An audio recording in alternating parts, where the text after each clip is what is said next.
All right, so this will be available later also if you get here late or don't show up right away, or if one of your friends wants to see it, that's all good.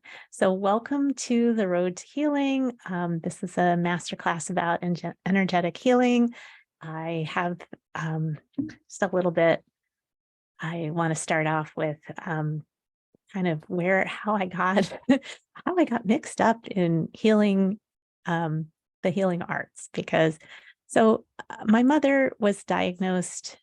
Oh, first of all, I'm Amara Wiley. Nice to see all of you. If you don't know me, I'm pleased to make some new friends. And those of you who do know me, it's good to see you.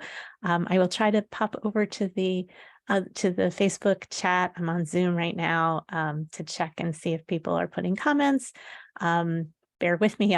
Multitasking is a little challenging for me, but I will do it. I'm so excited to have people here.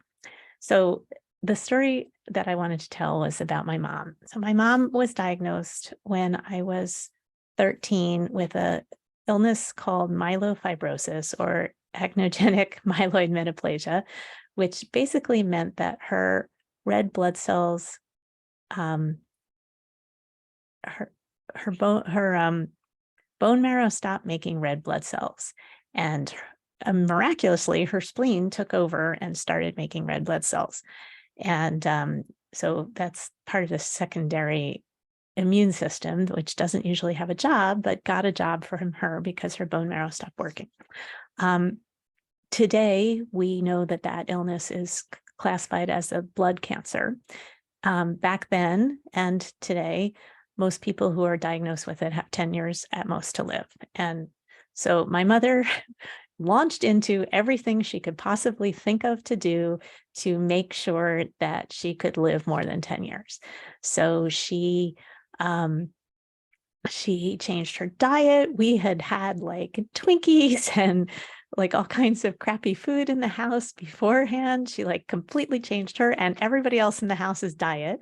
So I was 13 and she, we went from, whatever to she was making her own yogurt and, buying organic food and all kinds of stuff. And then when I was 14, she decided that it would be better for her if we all moved to California from New Jersey. So my dad, found a job in California. We all picked up, we moved out to California for, I think it was my second year of high school, my sophomore year. And she walked 5 miles a day. We had bought a house that had a pool. She swam half a mile a day. She did all this stuff with food. She like sought out different holistic healers and traditional medicine people.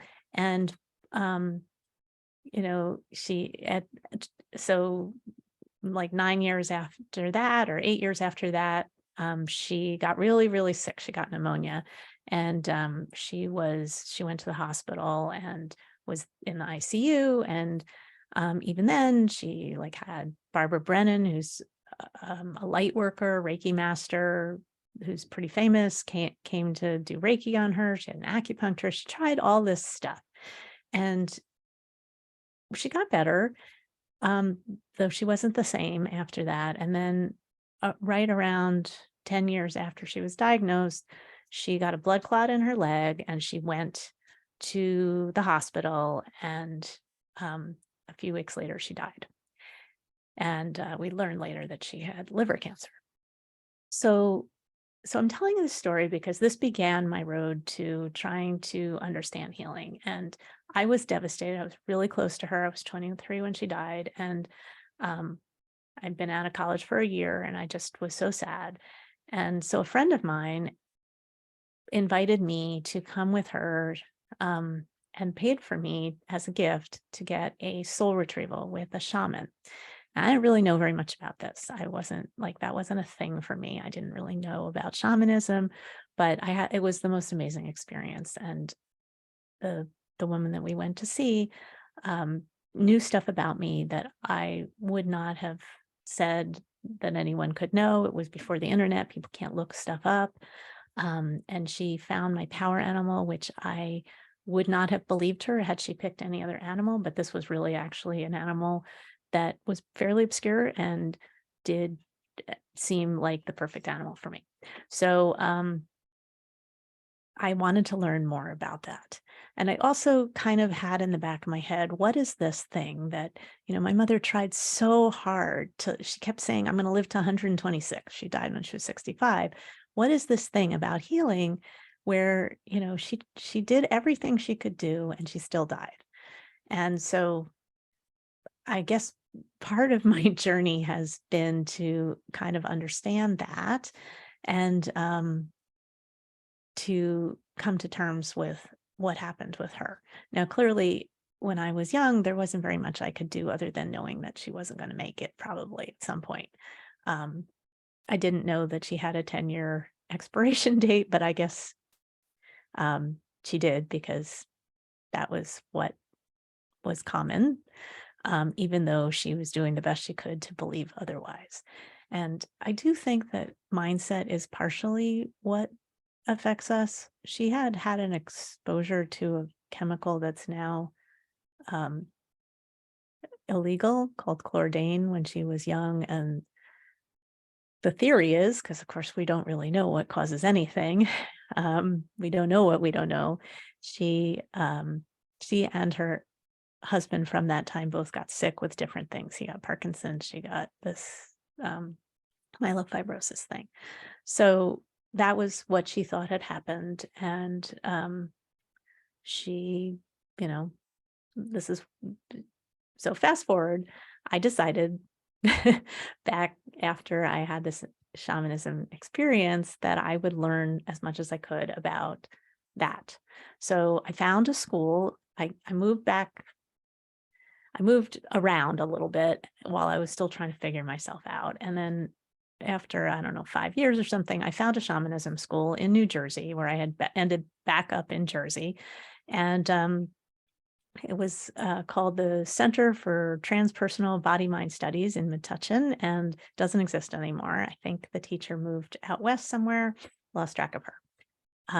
But I was like, okay, great. It was a school for massage and shamanism. Like, I didn't really want to be a massage therapist, but I didn't care one way or the other. And so I signed up for the school, 6 months of shamanism training. And that was pretty awesome. And I learned all kinds of stuff. And I did practice a lot of shamanism, especially up until my son was born, at which point I kind of lost energy for doing a lot of healing things. But I did practice as a massage therapist. I became a Reiki master. I did a whole bunch of healing stuff.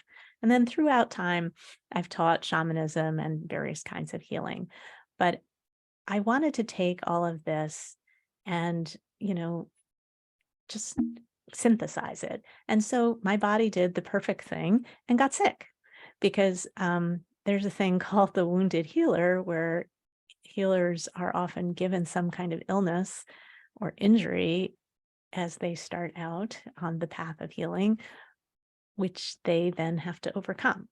So in 2008, I got diagnosed with fibromyalgia, and I was extremely tired and in a lot of pain. And I have come to now believe that fibromyalgia isn't exactly a thing. It's a set of symptoms.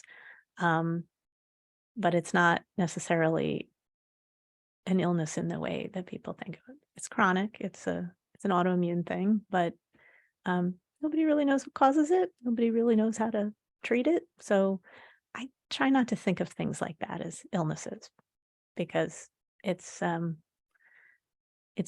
way we talk about these things, right? So I had met somebody. This is a very long story. Thank you for bearing with me. I met somebody while camping who had fibromyalgia, and she said, "Oh, I went on a macrobiotic diet, and 6 months later, I was in remission. I didn't have any more symptoms." I was like, "Oh, I can do anything for 6 months. I'm good at that. I can sign up and do things. I'm a follow through kind of a girl." So I read a bunch of books on macrobiotics. I tried to do it on my own, and I ended up getting sicker because I didn't understand certain things about it. And so I found a nutritionist who practiced macrobiotics and worked with her. And I did indeed, took more than 6 months, but I did indeed go into remission. And um, over the last, whatever it is, 15 some odd years, I've been pretty good. Sometimes I have flares, and that's okay. So I guess what I want to talk about today, after that very long preamble, while waiting for people to get here, and I suppose I should check and see if anyone has any comments before I move on. Hey, Kaden, welcome. Okay, that's awesome. So happy to see people. Um, so I guess I really want to talk about what I have come to believe over many years of practicing healing and on myself and with others, teaching shamanism, teaching about food healing and the five elements, the Chinese five elements, um, where I am right now. So I just want to kind of share that. So first of all, our body is made up of cells. Um, and the cells, only about half of them are actually human DNA. We have all kinds of other things in our bodies, um, bacteria and yeast and um, amoebas and all kinds of other kinds of beings live in the ecosystem that make up our bodies. So we're kind of like the universe for all of those non-human DNA cells. The other thing that I want to remind people is that our cells die and are replaced by other cells constantly.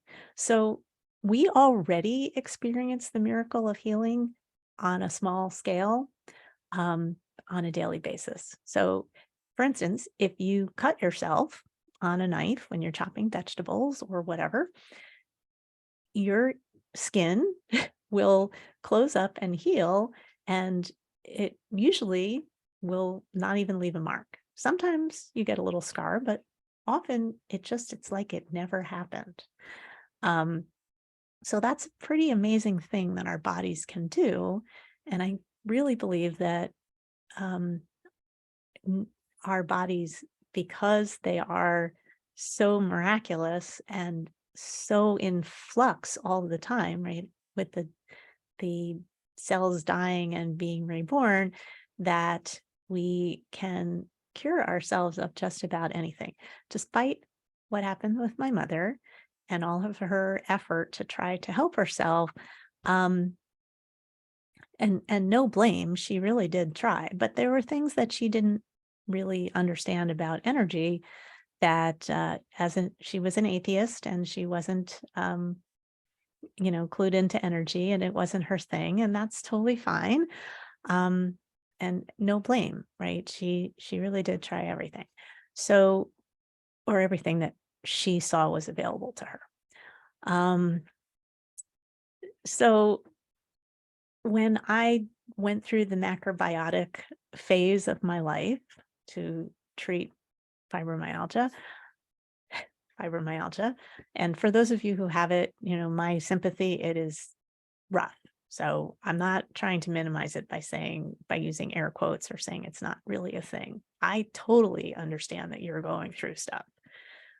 You're going through pain, you're going through exhaustion, you're going through fogginess and sometimes depression because it just feels hopeless. I get that, and I totally know that that's real. I just don't know that that's a thing that has a name. So what I think happened for me when I was treating myself with macrobiotics was that I got this belief in my head because I had met this woman who had cured herself in 6 months, that I was going to be cured. I was convinced of it. And although my mother had said, I'm going to live to 126, and that was her thing, I don't know. I don't know if she ever really did believe she was going to be cured. Like I don't think that was a thing for her. And I found all kinds of evidence after she died that she kind of hated her body. And I think that's an issue with healing is that you have to love what you have. And again, no blame for my mother. She did the best she could. But this is the temple. This is what we have to work with. This is what we were born into on this physical plane. So whatever we have, we have. As my son's dad used to say, your face is your face. There's no point in noticing all the imperfections because that's the face you have. And it's true with your body too. This is the body you have. Not that it can't change, but I think we have a lot of self-loathing that happens when we're just part of this culture, which tells us all the ways we're wrong in how we view our bodies. And tries to convince us that we're not good enough, that we're not pretty enough, that we're not that that we're not the right weight, that we're not the right height, that we're not the whatever. Like all of these things are the messages that we hear daily, and it just is very hard to counteract that in our heads when we're conditioned by, I mean, you kind of have to live in an insulated world not to hear that because it's on the radio, it's on the television, it's on social media, it's in the newspapers, it's everywhere you look, billboards everywhere is telling us that we're not good enough, that there's something wrong with us. So it's not surprising that so many people get sick when we don't believe that we're good enough. Um, exactly the way we are, when we hate how we are, when we don't look at our bodies and go, wow, this is such an awesome thing that carries me around and has two arms and two legs that move and all these joints that are, that can go in different directions. And what a cool thing this body of mine, this creation that I have is.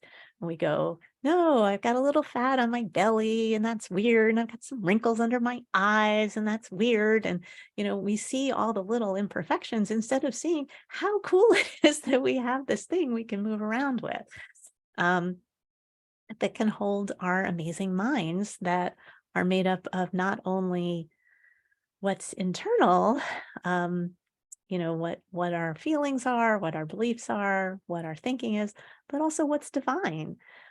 Because there's that spark of life in us that came from our parents, that came from the heavens. We are all stardust, as Carl Sagan says.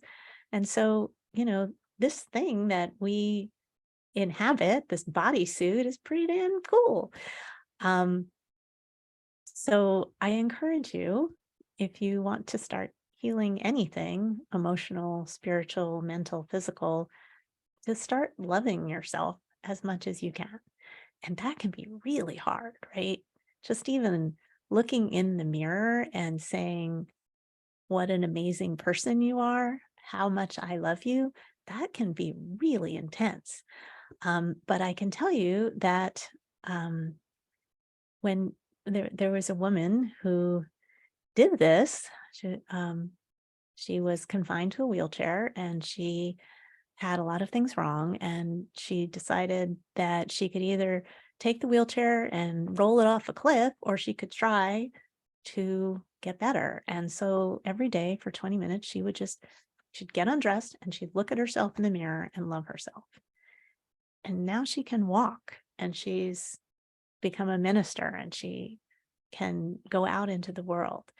And, I'm sure she did other things as well, but like changing how we think about our temple is an amazing way to change our energy.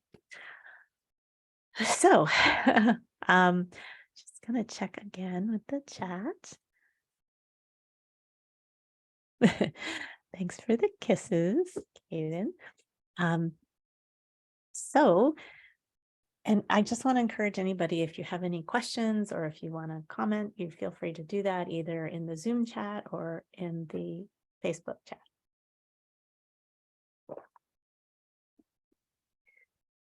So usually when I teach, I try to get everybody talking. So this is me talking into space is a little more challenging, but in any case, so with long-term chronic illness, which happens for a lot of people, we think that there are genetic factors, environmental factors, um, and factors that we can control. So we can't really control our genes.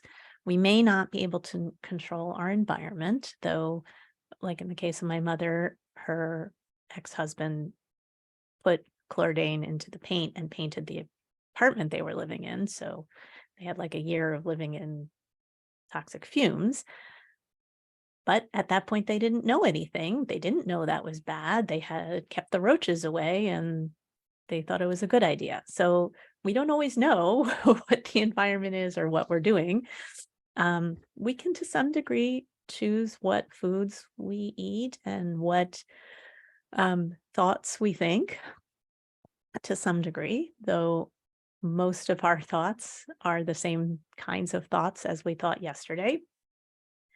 And we can, try to change our mindset. And that's a lot of the work that I do with people, is helping people change the way they think, because we're so used to the way we think that we don't even realize we're thinking that way. We don't even see that some of the thoughts we're having are limiting us or causing us to make choices about our lives that are contributing to whatever illness we're having. And I always say that, if you're having some kind of issue physically, change something, you know, change something you're eating, change something in your thinking, change something and see what happens.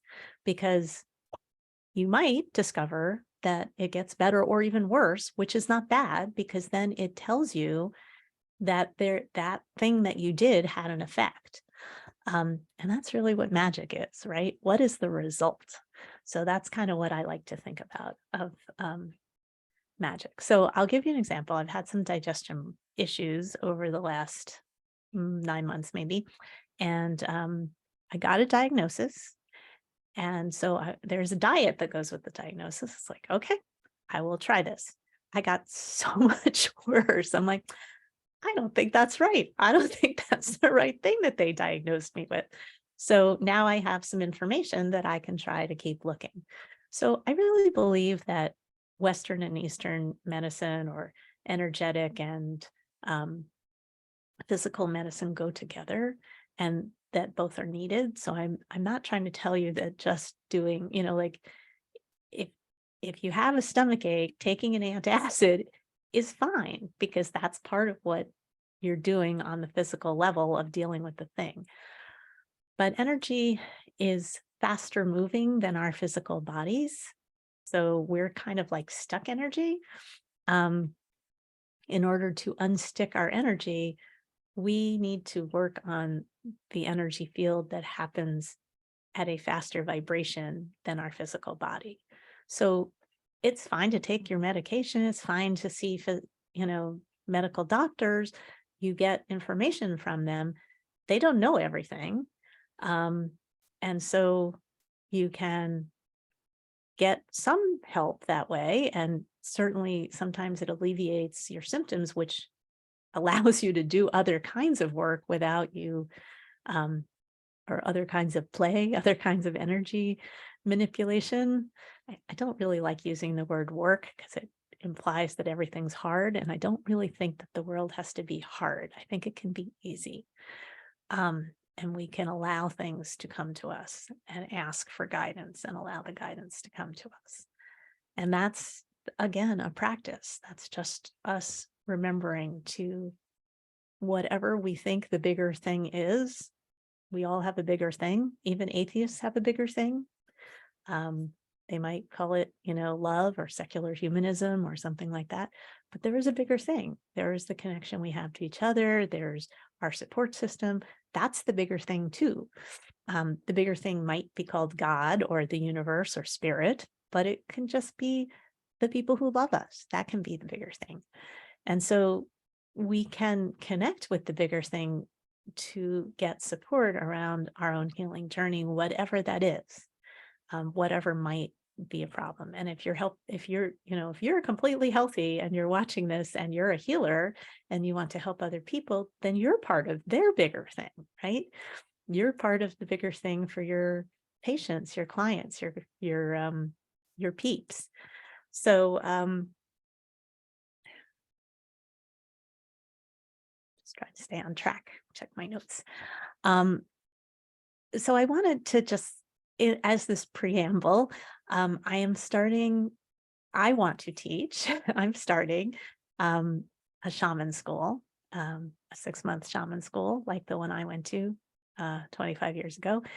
And it is called the Ancient Healing Way. And it's going to be starting on April 13th. So in approximately 2 weeks. So if anyone is interested in that, I will be giving an invitation later. Or if you're interested in talking to me more about your healing journey, I would love to talk to you.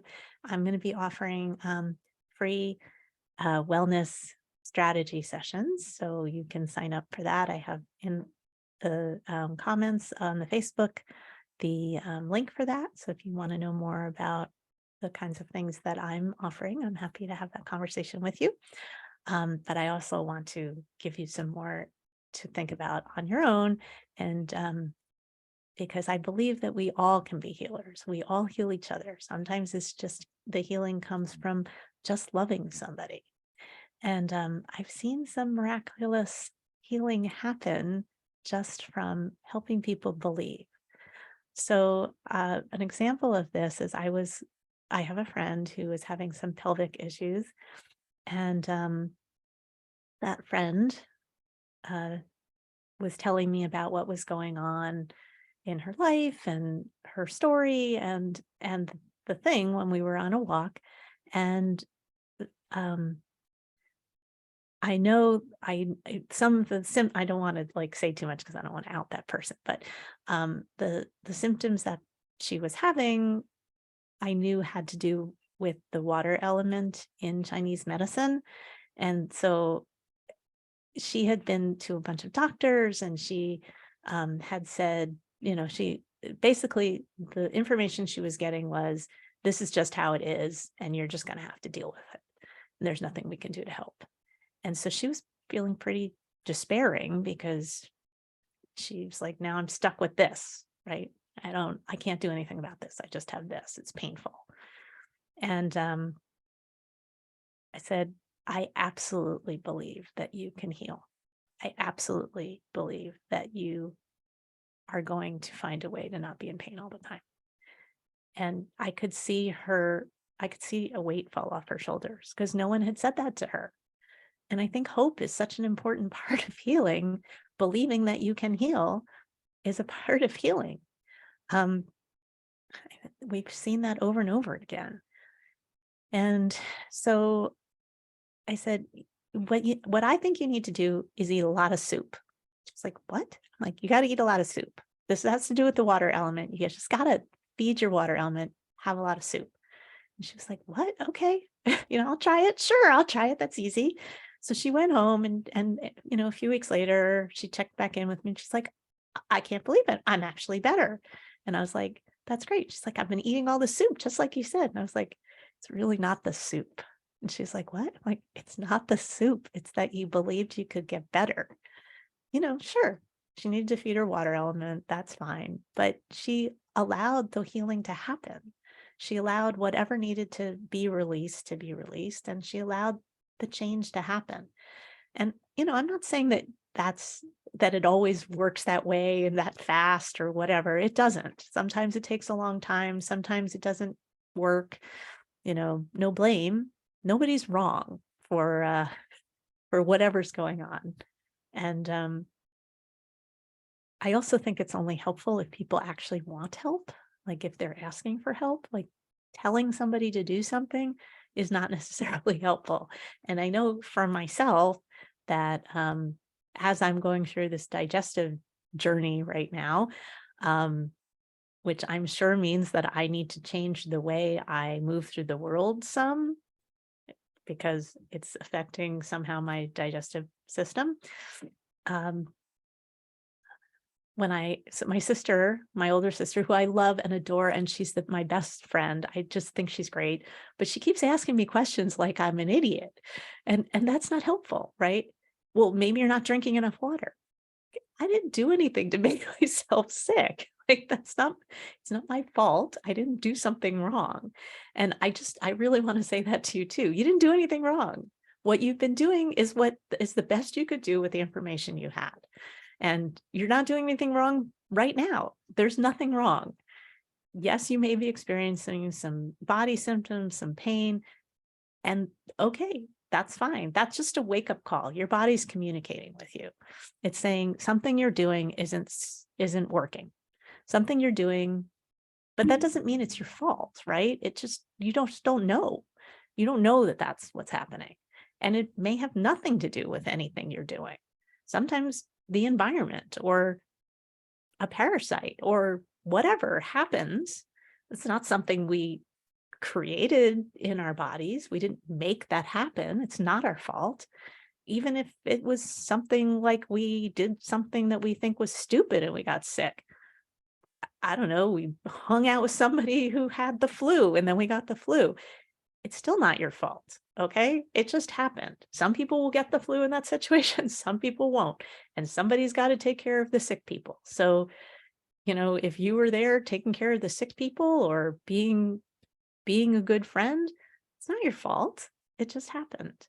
So, I think we really need to let go of that guilt, really the shame, the guilt, it's our fault. I don't think anything's anybody's fault. And I know I'm going to get some, well, what about this? What about Hitler? I'll happily have that conversation with you, but let's just go with illness is not your fault and stop thinking that it is. Please, please, for me, stop thinking that illness is your fault because it's just a thing. Like we get hurt, we get injured, whatever. It's just an opportunity for us to examine where we are in our lives, to listen to our bodies communicating with us about how change might happen. Change is normal. Change is the only thing we can count on, right? It's going to happen. So maybe when your body is talking to you, and that's what I usually like to say more than I'm in pain or that I'm sick or whatever, my body's talking to me. My body's talking to me and it's saying, hey, change is happening. Time to get on board. And I think letting go of some of that feeling upset about ourselves, feeling bad about ourselves for having whatever is going on, we don't need that. Just let go of that. We don't need that. So I also wanted to thank my friend Deborah Hill, who is a nutritionist who posted this on her page. I really appreciate that. I didn't ask her to do that, and I really appreciate you passing the word on because in an ideal world, I just want to help everybody. That's my that's what makes me happy. And so I always appreciate when the word gets spread around. So feel free to share this with other people. I do as much free and cheap things as I can to help the world. So feel free to let other people know. So I'm going to talk a little bit more about the wounded healer because I kind of mentioned that in the beginning. And I think that, well, in my opinion, we're all healers. We all have been put on this planet to be healers. Not everyone takes up that call, and that's fine. And I'm sure that doesn't feel true to everybody, and that's okay. But if you feel like, oh yeah, maybe I am a healer, then you probably are. And this idea that we're given some kind of lesson and maybe multiple lessons of illnesses and injuries and diseases, mental, physical, spiritual, whatever, gives us the opportunity to work on ourselves, to develop compassion for other people, and to understand how it works for other people. In terms of miraculous healing, I think that when we can get from that place to letting the energy flow through us instead of getting stuck, because one thing that can happen when you're sick or in pain is that it becomes all about you. becomes all about the small world that you're living in. No blame. I have certainly been there. And it's hard to concentrate on anything else. But when we start letting the energy flow through us to others, that is one way of releasing things like pain and illness, because we are no longer, oops, oops, we are no longer in a place.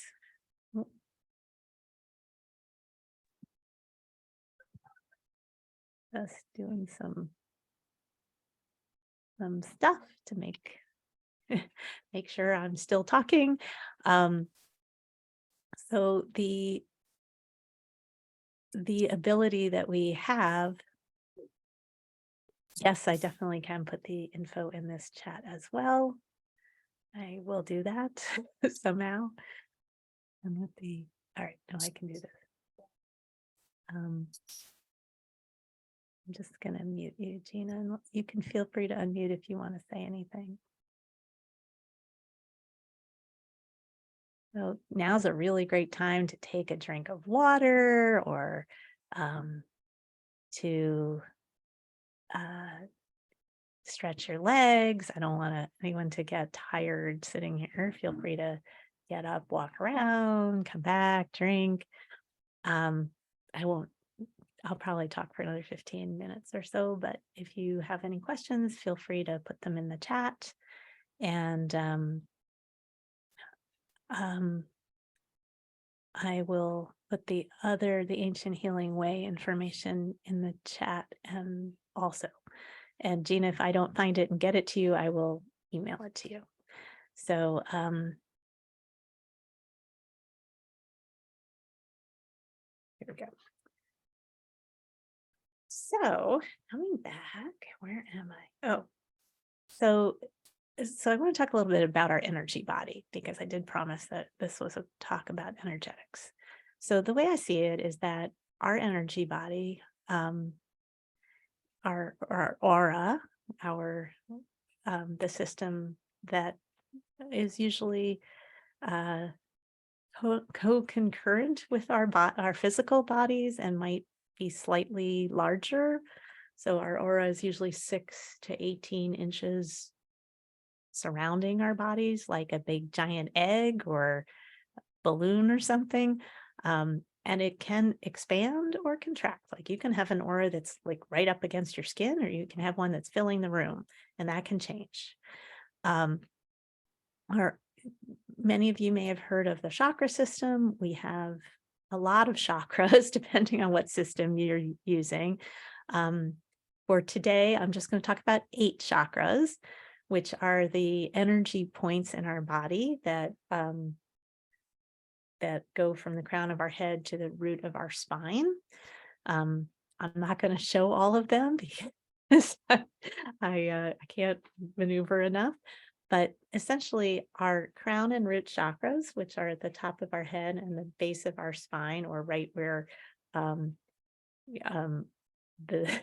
the groin is, those are single terminated. They allow us to receive energy or information from the universe and from the earth.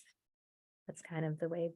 And then all of our other chakras, which there are 5 other chakras on our body. Those are double terminated. So they kind of like if you had a funnel and you stuck it in your front and your back, so that you had a funnel sticking out of you on both sides, at your throat, your heart, your solar plexus, your belly, your third eye. That's the one I forgot. Third eye, throat, heart, solar plexus, and belly is kind of like right around your belly button, from the front and the back. That would be a picture of the chakra system. And then there's an 8th point that's like 8 inches above your head. That's called the transpersonal point, or the soul star.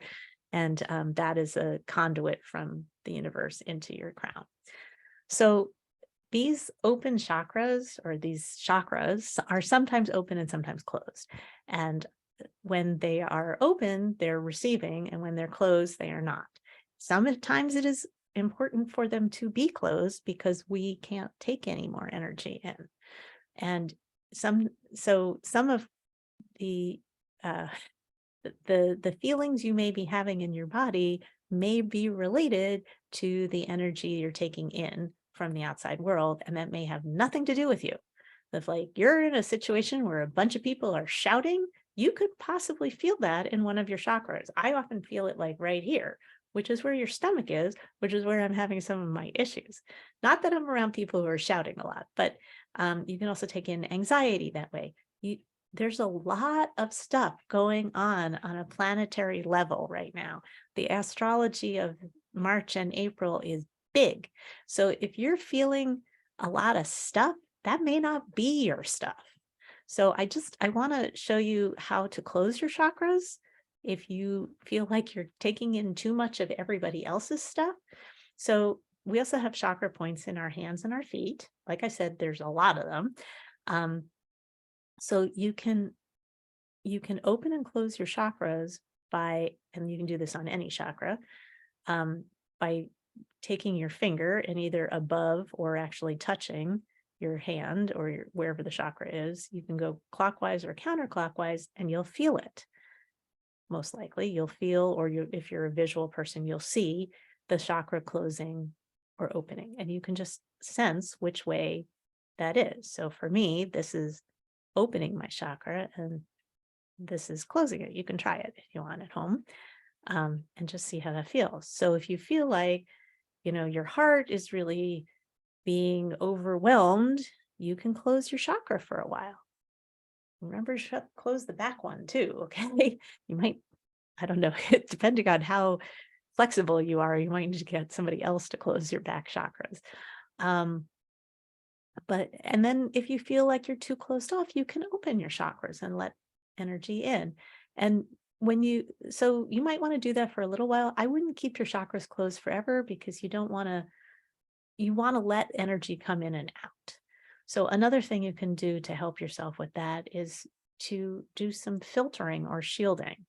I've heard people say that this is a protective thing, and it is, but I think it's more kind of the way Dreamcatcher works. It catches the stuff that you don't need from the outside world, whatever that is, and then it allows the information you do need. And so, especially if you're an empath, you want to do some kind of filtering exercise if you can daily to allow yourself to not take in everybody else's nonsense. You can still be empathic, you can still feel what they're feeling, you can still be loving, and understand what's going on, but not have to experience all of their stuff. I know sometimes when people do healing work, they actually feel some of what, like if you're doing a massage on somebody who has, muscle pain in their leg, the massage therapist might get muscle pain in their leg because they're not properly separating themselves from the person. And that's really all it is. It's fine to connect with people, like we want to do that, but we don't want to take on all of their nonsense, all of their sludge. Like that's fine. We want to let the sludge get out. We don't want to let it go in. So that's a kind of thing. So if you're feeling like overwhelmed during March and April, there's a lot happening. So no doubt you might feel that way. And it's okay to kind of let yourself rest from that, because the more we become aware of our energy, the more we work towards being energetic beings, there's that work word again, the more we play with energy, the more we experience energetic kinds of imbalances, because we're not necessarily keeping the energy in ourselves flowing. Nobody taught us to do that. Nobody said, hey, just like you take a shower and brush your teeth every day, you need to do some energy cleansing every day. People who, work in an office and don't have any energy thing may not have to do that. They may, but they may not. But if you're a person who feels energy or experiences other people's energy, you do. You do have to do that, unless you want to become one of those office people who don't experience energy. I don't know if you can go backwards once you start experiencing. I'm not sure, but for sure, it's a good idea to keep yourself, to keep your energy clear. All right, so I've lost myself. Here we go.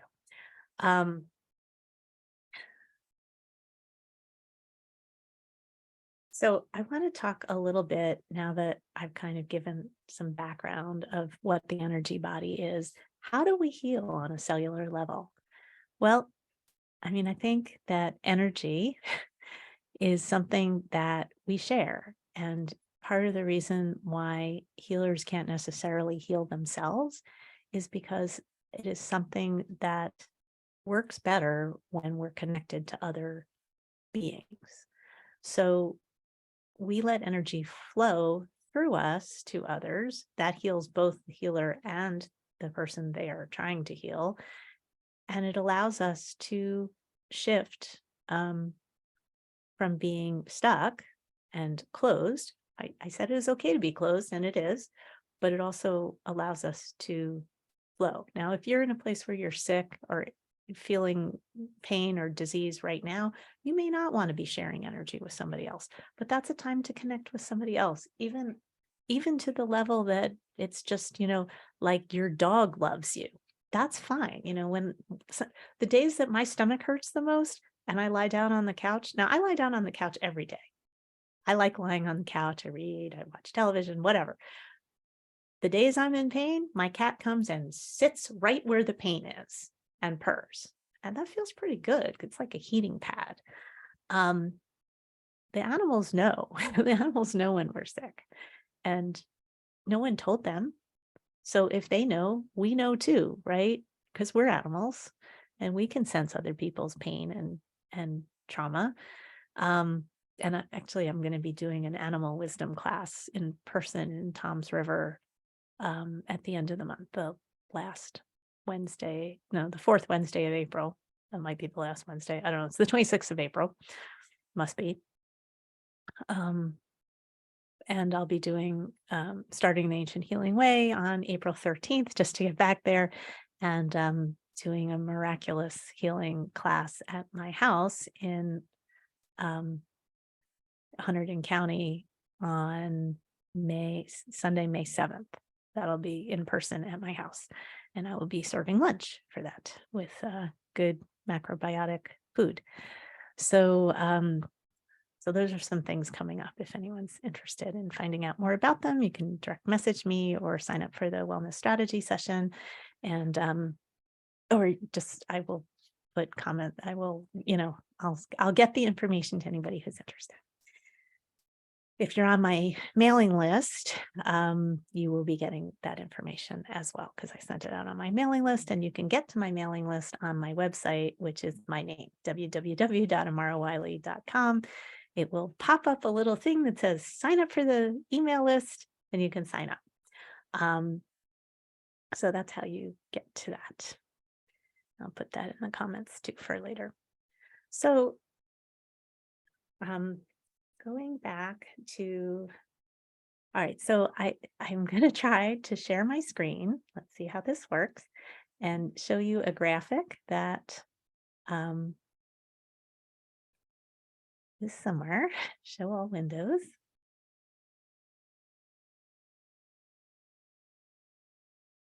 Here we go.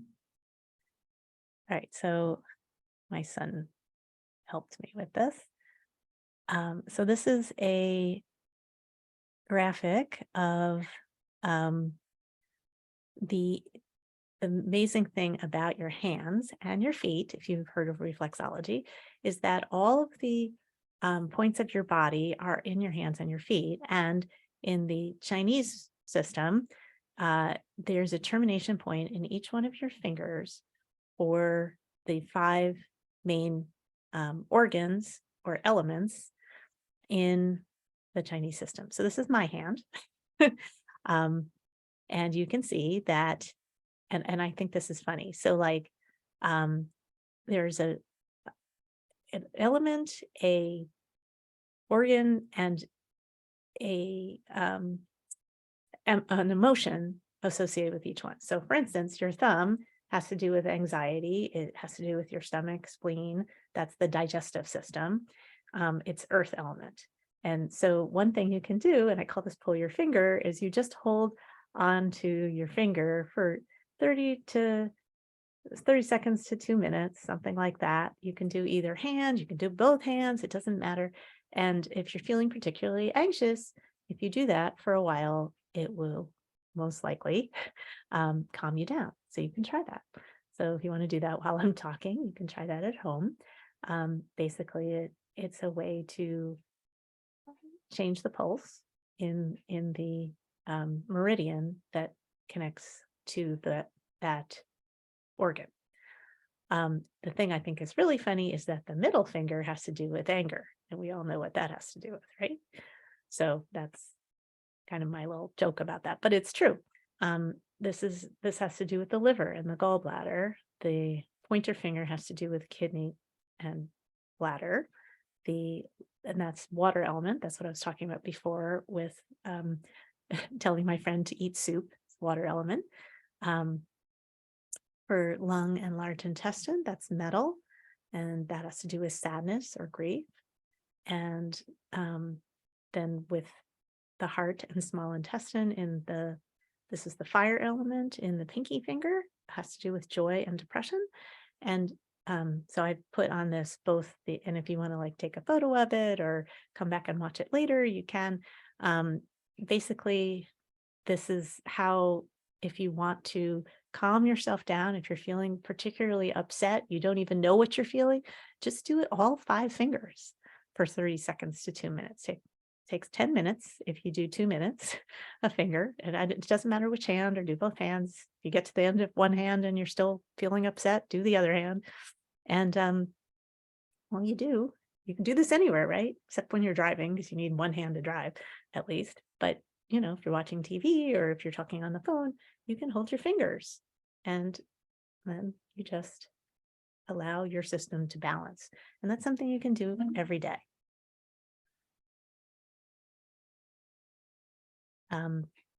So the last thing I want to leave you with is that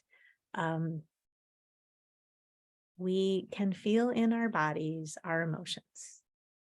And so when you are feeling some of those emotions that I talked about and given you a way to balance them, and having too much joy is the same as having too much depression.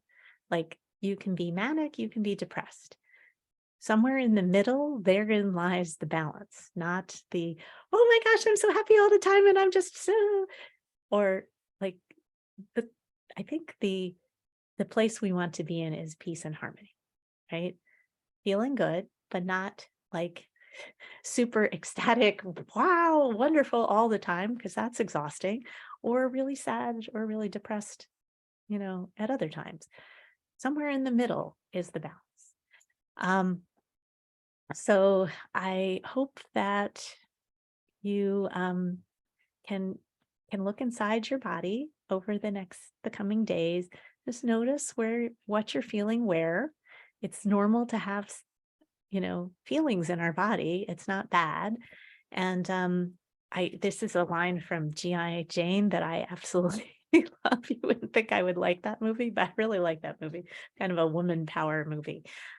So this is the Master Chief, John Ergale says this. So G.I. Jane, pain is your friend, your ally. It will tell you when you are seriously injured. It will keep you awake and angry and remind you to finish the job and get the hell home. But the best thing about pain? It lets you know that you're not dead yet. So thank you for joining me here. Thank you for your loving and your life. I'm so happy that you spent some of this afternoon with me, and I hope that you will consider having a free wellness strategy session with me, or signing up for one of my upcoming classes, which I will make sure that is in the Facebook comments, and that I will get to the people directly who were on the Zoom. Thank you so much, and I love you.